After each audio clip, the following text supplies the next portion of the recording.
How do you suggest setting SOPs, standard operating procedures, where none currently exist? Yeah, good question. And this is not going to spend a ton of time on this. Well, the best way to develop SOPs is to let them be developed organically, sort of from the people that are actually doing that task, whatever it is. And you kind of, you just turn what's actually happening into an SOP. And then if there's multiple methods happening for something, you kind of consolidate the methods into the best way and then test them, and then you'll have your SOP there.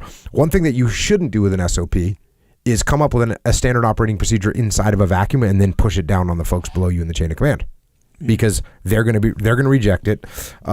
They are going to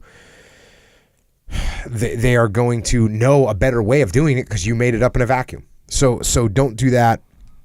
Now, there are some times where, let's say you're going to do something brand new that's never been done before, and you have to kind of create an SOP. Then if you have to do that, you need to kind of explain to the team, hey, listen, guys, we've never done this type of mission before. We've never done this type of project before. Here's my best guess at what a standard operating procedure is going to look like. We're going to try and execute this, but believe me, it's not perfect. I'm open to feedback, and I realize that it's going to change, but I want to at least have a line for us to deviate from. And actually, this is in Extreme Ownership. I talked about how we started organizing the SSE, the sensitive site exploitation. It's how we searched buildings, and it's in the book. But when we first started searching buildings, everyone would just go in and ransack everything and just throw everything around, and it was totally ridiculous and ineffective. And eventually, I said, okay, we need a standard operating procedure. And my assistant platoon commander, I said, hey, come up with a standard operating procedure of how we're going to do this. He did that. And when he did, of course, and it's in the book, people are like, oh, this is going to take forever. And it was like, okay, listen, we're going to try it. If there's some adjustments we got to make, we'll make them. But let's at least give it a try. And that's what we did.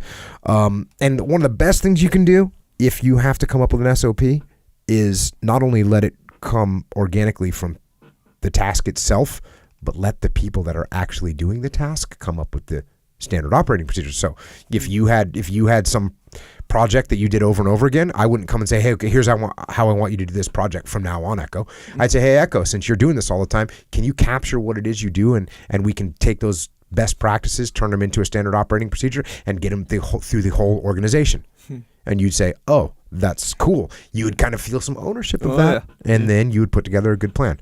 So that's pretty straightforward with standard operating procedures. The main thing is let them develop, let the team develop them, keep an open mind, don't force them down people's throat.